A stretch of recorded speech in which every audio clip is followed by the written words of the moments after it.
શહેરના ગોળાદરા વિસ્તારમાં ગત દિવસોમાં યાનના વેપારી સંજય પડશાલા પર થયેલા ફાયરિંગના બનાવનો ભેદ ગોળાદરા પોલીસે ગણતરીના દિવસોમાં જ ઉકેલી લીધો છે।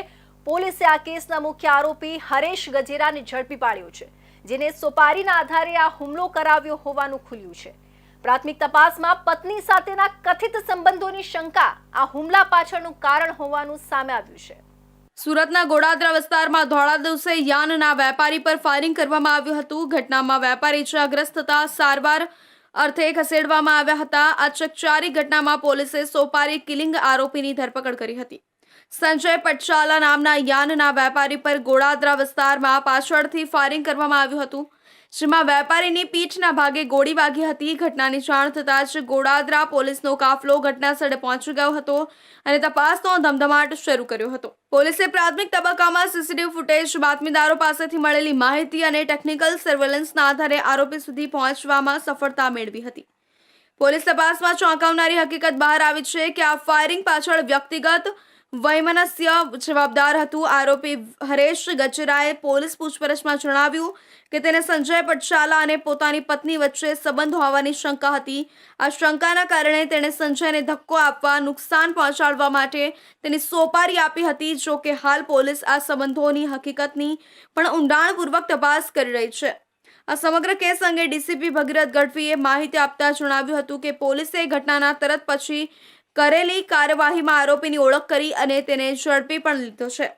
હાલ આરોપીની ધરપકડ કરવામાં આવી છે અને આગળની તપાસ ચાલી રહી છે। આ કેસમાં બીજાઓ પણ સંડોવાયેલા છે કે નહીં તે અંગે પણ તપાસ ચાલી રહી છે। અમને હકીકત એવી મળી છે કે એક વ્યક્તિ જેનું નામ હરેશ કરીને છે, હરેશને એના મિત્ર ભૂપતભાઈ ધડુકે એવું જણાવ્યું હતું કે એમના પત્ની સાથે જે ભોગ બનનાર છે એના કોઈક સંબંધો હોવાનું એને જાણવા મળ્યું છે। તેથી એ ભોગ બનનાર ઉપર કંઈ પણ રીતના એના ઉપર કંઈક કરવા માંગતો હતો, એટલે એને મારી નાખવા માટે એને સોપારી આપી હતી।